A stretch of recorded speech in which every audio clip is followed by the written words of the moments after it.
Curious ka rin ba kung, papaano nabubuo or nake-create yung, panaginip natin sa mga utak natin?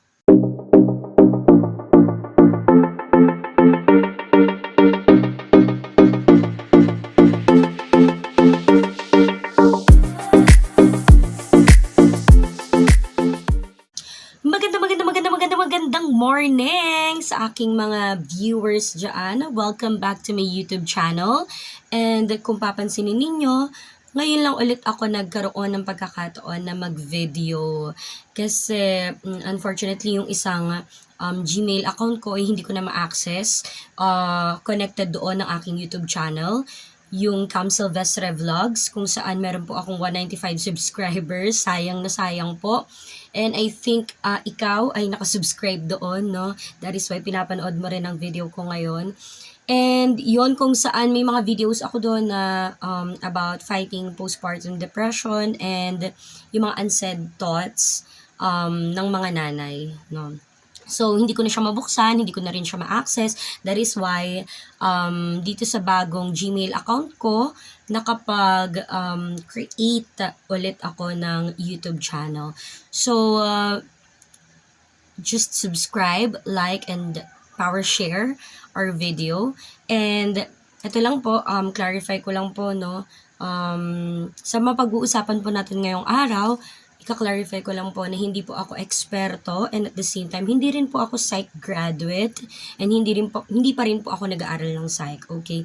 But, yan pong psychology ang choice ko po, first choice ko, no, para sa pre-law, para makatapos ako ng law. So, kahit ganito ang edad natin, mag-aaral pa rin tayo. Wala tayong humpay na sa pagkatuto.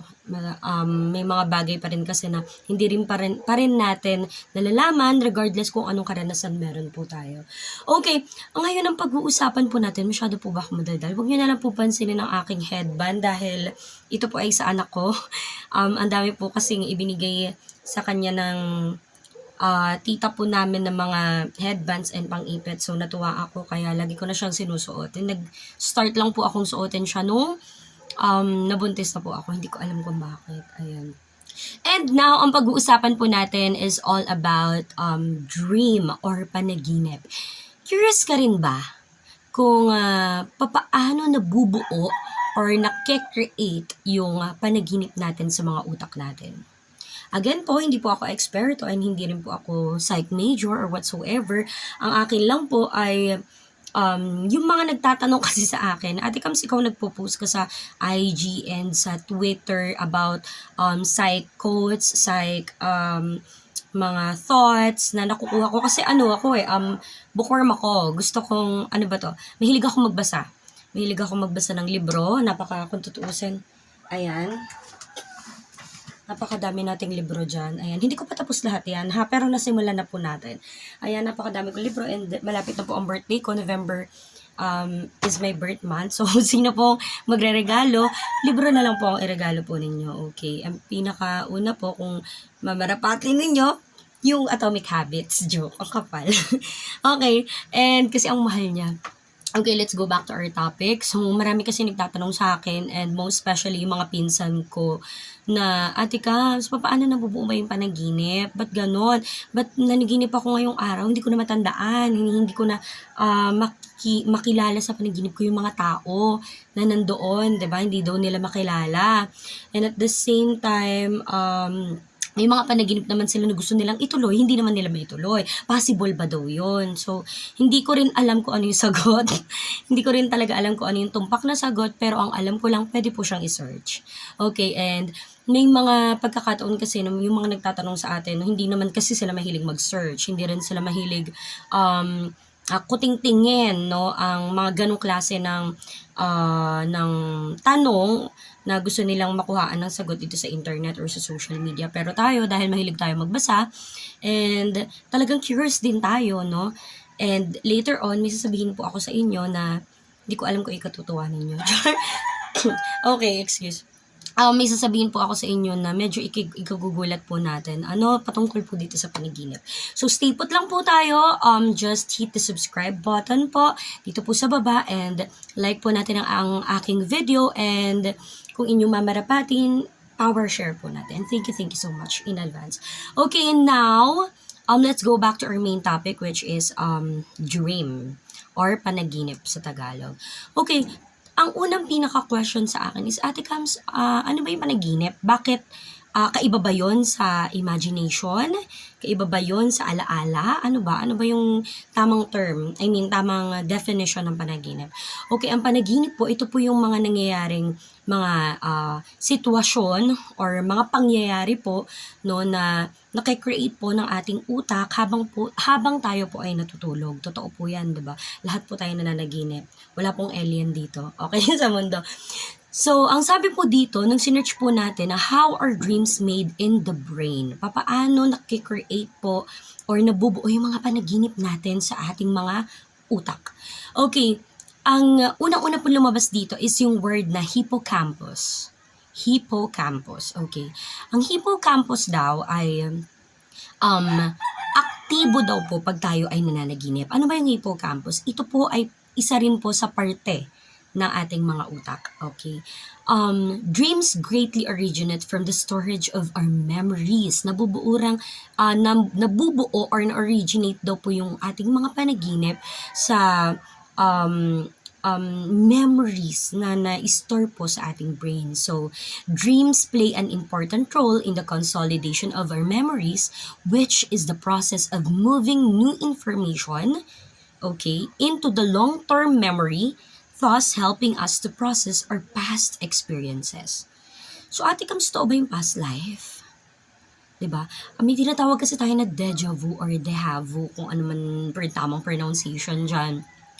So, sa mga naniniwala po doon, diba, na parang may mga bagay tayong ginagawa some point na, parang nagawa ko na to.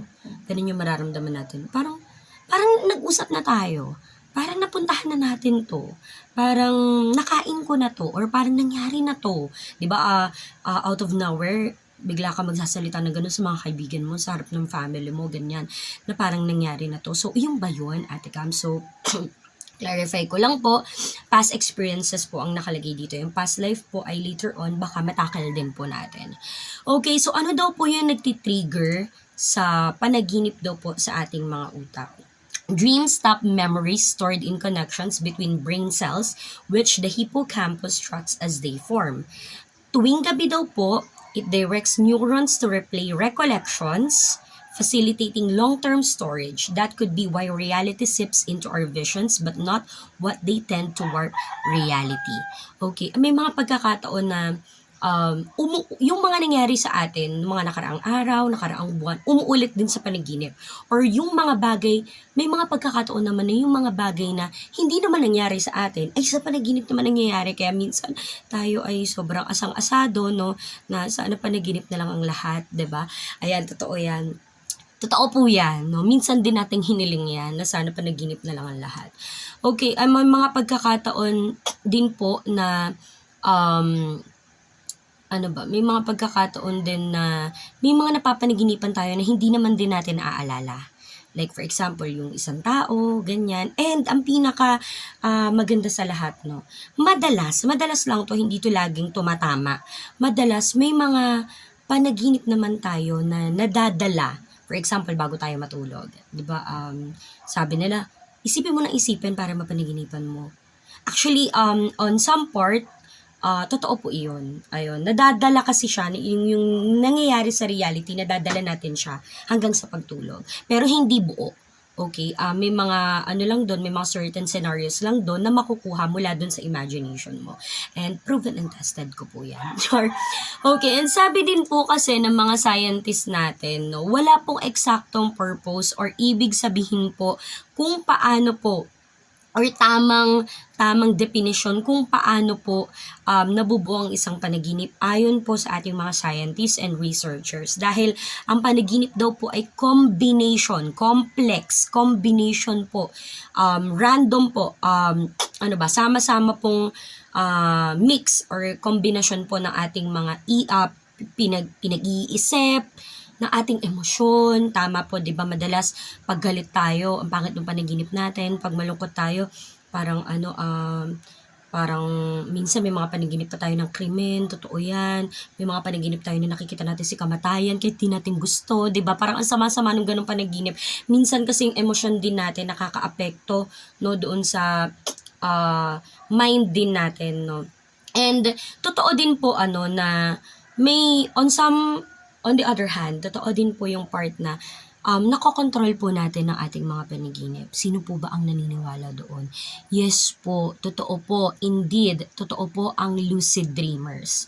Okay, may nabasa kasi akong libro, hindi ko na matandaan kung sino yung author, pero hiniram lang din siya ng pinsan ko and then binasa ko po siya, yung lucid dream, na sobrang ganda.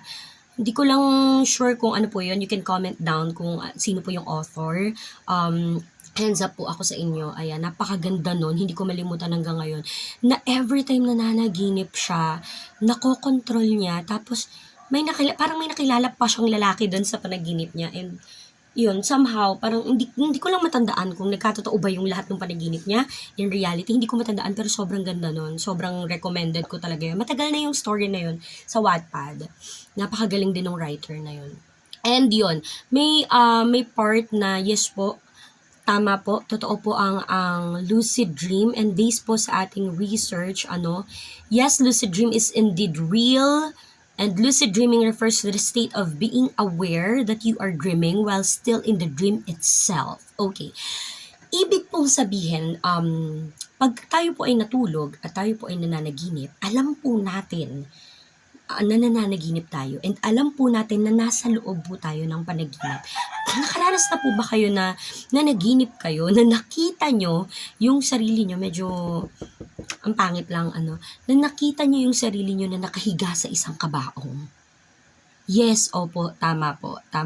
Nakahiga, nanaginip na ako, ilang beses na rin po, so many times na nakita ko yung sarili ko nakahiga sa kabaong, tapos nakatayo ako doon sa gilid ng kabaong, and then iyak ng iyak, yung mga taong hindi ko naman kamag-anak.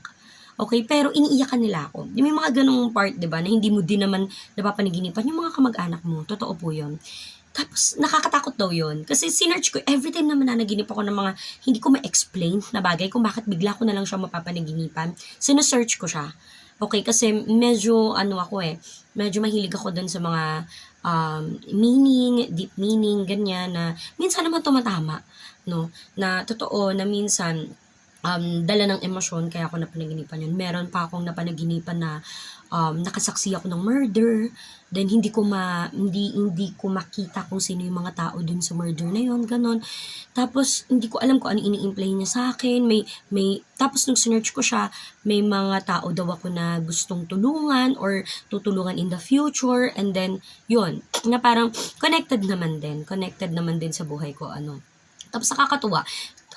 Try to do that, no? Kapag nananaginip kayo ng mga bagay na madalas parang, yun, naku-curious kayo kung bakit ko kaya napanaginipan to, hindi ko naman to iniisip or hindi naman to related sa akin, pwede nyo siyang i-search kasi nakakatulong din yun, no? Para mawala yung pangamba mo kasi nakakatakot, biruin mo, nakasaksi ka ng murder na parang, sana, panaginip na lang talaga. Huwag nyo na ding hilingin po na mangyari in reality.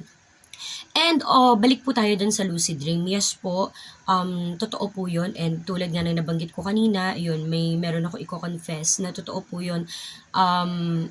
Kaya po ako nahilig sa mga quotes, thoughts, and books about sa psych. Pero kahit nung high school ako, hindi ko talaga din choice na mag-psychology. Opo. Pero later on, parang sabi nung kahit mga pinsan ko na parang, ate, ba't ayaw mo mag-take ng psych? Ganyan. And yun nga, before kasi, then nagkaanak na ako, di ba, parang medyo may hirap on some part na, yan, tulad yan yung mga mamis natin na nanonood, excuse me, sobrang hirap pagsabayin. Alam ko yung pagod nyo, alam ko yung sacrifice nyo, yung pag-aalaga natin sa ating mga anak, and at the same time, yung pag-school, pero sobrang proud ako sa inyo, sobrang salute ako sa inyo. Okay, anyway, balik tayo doon, kaya ako nahilig sa mga ganon, sa psych, movies, mga thriller movies na yan, ganyan, yung mga books about psych, and all dahil siguro dun kasi sa previous work ko, na-appoint ako as acting human resource, ayan. So, yung mga iniisip, yung mga utak, mga gawain ng na tama at hindi tama ng iyong mga empleyado ay pinasok ko na rin, ayun. Kumbaga parang gusto kong intindihin sa abot ng aking makakaya, sa rurok ng aking kaalaman, no, kung papaano sila kumilos, kung paano sila evaluate, yun naman ang pinakatrabaho ng HR, ang evaluation. That is why siguro na-curious din ako, no, napag-aralan ang psychology. I mean, nakunin siya and pre-law din kasi siya. That is why gusto ko na rin siyang i-take itong pag-open ng second sem. I think may mga schools na kasi or universities na nag-open na. So yun, kaya ako nahilig doon is ako po ay yes po, totoo po, lucid dreamer po tayo. May mga pagkakataon, maniwala po kayo sa hindi, may mga pagkakataon na hindi na once na kung ano po yung iniisip ko, kung ano po yung gusto kong mapanaginipan ng gabing ito, kung sino po, totoo po yan, may mga ini-imagine din po tayo, hindi po tayo perfecto, 'di ba? Pero hindi ko naranasan mapanaginipan si Lee Min Ho. Hindi ko rin naranasan mapanaginipan si Park yung ewan ko hindi ko na matandaan kung ano yung pangalan niya, pero siya yung bida sa Happiness, crush ko 'yon. And syempre si Josh Callen Santos ng SB19, hindi ko pa siya napapanaginipan. So ibig sabihin hindi talaga ako lucid dreamer. Okay, kung ano po yung gusto niyo kung ano po yung gusto ko mapanaginipan that night, totoo po, napapanaginipan ko po siya. And, maniwala po kayo sa hindi, yung kung ano po yung panaginip ko po ngayon and gusto ko po siyang ulitin bukas, para bukas, gusto ko po siyang ipagpatuloy, na ipagpapatuloy ko po. Hindi ko po alam kung bakit. Kung tutuusin, nung single pa ako, nung wala pa akong baby, nangyayari na siya sa akin siguro since 10 to 12 years old ako until now, no, na gustong-gusto ko lagi matutulog, pero ayoko sa hapon. Mamaya, babanggitin ko sa iyo kung bakit. Gusto ko matulog agad sa gabi kasi gusto ko nang managinip. Okay, na, di ba, may mga pagkakataon na hindi naman tayo perfect, nag-i-imagine tayo, ganyan, ng masayang buhay kasama ang ng ating mga minamahal, 'di ba? Ay, humugot, joke. Ayan, and ayun, may mga tao tayo na gustong yun ba, makasama sa panaginip, kahit sa panaginip lang, 'di ba? And yun, kahit sa panaginip lang masaya na tayo and wini-wish natin na sana hindi na lang tayo magising. Char! Hindi po pwede. Ayun, medyo nakis na tayo. Okay, and yun po, naipagpapatuloy ko po siya kinabukasan. Hindi ko alam kung bakit. Nung bata pa ako, nung single pa ako, gusto ko magpatingin sa psychiatrist. As in, gusto kong totoo po yan. And ano ko lang po babasagin ko lang po yung stereotype or yung pag-normalize na kapag nagpatingin ka sa psychiatrist, baliw ka na or may mental health issues ka or whatsoever. Hindi lang po yung tungkol doon, okay? May mga bagay na hindi po kayo maintindihan or sa sarili ninyo, sa emosyon ninyo, sa isip ninyo, yung mga mood swings ninyo, kung paano siya makokontrol at kung ano yung tama o dapat gawin, pwede po kayong lumapit sa psychiatrist. Hindi po yung nakakahiya, okay? Baka po kasi isipin ng ating mga viewers na nakakahiya po lumapit sa psychiatrist. Hindi po yon totoo. Okay, ayun. That time pa kasi wala pa akong permanent work noon, so hindi ko alam kung mga magkano nag-range yung fees ng ating mga psychiatrists. And ayun, gusto ko din kasi magpatingin and kahit ngayon, until now, na matanda na ako and may anak na ako, no. Dalawa na actually. I'm 5 months pregnant, so gusto ko din magpatingin kung ano ba yung dapat kong gawin sa ganito, ano ba yung tamang explanation, ganyan, na may mga bagay po tayo na, yung mga bagay kasi ako na hindi naman pakaraniwan nagagawa ng iba, pero yun, biruin mo, na itutuloy ko yung panaginip ko. Basta matandaan ko yung panaginip nitong gabing ito, tas gustong gusto ko siya, and may gusto akong malaman, kinabukasan, yes po, kayang-kaya ko po siyang ipagpatuloy. Hindi ko rin alam kung bakit. And sa mga may ganyang experience tulad ko po, pwede niyo po i-comment kung ano yung mga na-experience ninyo sa tuwing kayo po ay nananaginip. And yun nga, tulad po ng sabi ko, wala kasing tamang sabi, based na rin na sabi ng scientists and researchers, wala pong tamang dahilan patungkol sa panaginip. Until now, pinag-uusapan pa rin po siya. Pero may mga theories po sa internet na pwede nyo pong basahin. Kung hindi naman po kayo masisipag or sinisipag magbasa, pwede nyo na lang pong pakinggan itong kaunting outline ko lang po, no, patungkol sa ating panaginip. Ayan, and kung may mga questions po kayo and may mga gusto rin po kayong malaman na ibang topic, pwede nyo pong i-comment down below and then pag-uusapan po natin yan sa susunod. Okay, and kung may questions lang po kayo, feel free to ask. Just comment down below. And yun lang po. I-sum up lang po natin, no, na ang hippocampus po, isa po sa mga part na nasa loob po ng ating brain ang aktibo po while dreaming habang tayo po ay nananaginip. So, ito po ay scientifically speaking, okay? Na-prove po ito ng science. Pero, yung iba naman po, like yun nga, Ate Cams, yung past life, ano ba nangyari doon? Ibig bang sabihin, naniniwala ba tayo sa past life, sa reincarnation, or whatsoever? Nasa sa inyo po kung naniniwala po kayo. Pero ako po, on some part, yes po, hindi man po 100%. Pero, opo, medyo adventure kasi ako eh. Ang hilig ko mag-explore, I mean, ang hilig kong magbasa ng mga ganyang klase ng mga topic. Yes po, naniniwala ako. Pero I'm a Catholic po ha. Naniniwala din ako sa creation po ni God. Naniniwala po ako doon. Pero, syempre, lagi naman nagtatalo ang science at ang religion. Pero, wala pa rin naman ding tamang explanation para dyan. Pero sa ating mga Katoliko, tayo po ay nanggaling po sa ating Panginoon. Wala po tayong masasabi po doon, ganyan. Pero, syempre, at the same time, on some part, parang pag mahilig ka kasi magbasa, mababasa mo kasi yun sa ilang mga libro or articles na parang ma-amaze ka rin na totoo pala yung, like for example, K-drama lover din ako, 'di ba? Goblin, 'di ba? Yung mga ganyang reincarnation, na nakaka-curious din, bilang isang Katoliko din. Nakaka-curious na, totoo kaya to? What if totoo? 'Di ba? Ang saya-saya ng mundo. Char! Ayan, and yun lang po. Kung may questions po kayo, feel free to comment down below and don't forget to subscribe, like, and share this video para po makatanggap pa po kayo ng mga exciting videos po natin and very nakaka-curious. Like, ayun, sa mga susunod na araw po, may mga malalaman po tayo ng mga serye or mga kaalaman na hindi pa natin natatackle sa buong buhay natin or mapapasadahan, no? Basta yung mga nakaka-curious po, okay? And comment nyo lang po kung ano yung gusto nyo ding itanong for me. And sa atin, ang lagi ko pong iiwan po sa inyo, spread love, peace, and everything, hindi po hate. Okay, kailangan po natin mabuhay sa mundo, lalo na po tayo may mga anak na, magkaroon po tayo ng magandang mundo para sa next generation. And yun lang po, thank you so much for watching, and don't forget to subscribe, like, and share my channel, this video. Thank you so much po for watching, and I hope may nakuha din po kayo. Kung kayo po ay may previous experiences po, katulad ko po, pagdating po sa panaginip, you can now comment down below. Thank you so much. Bye!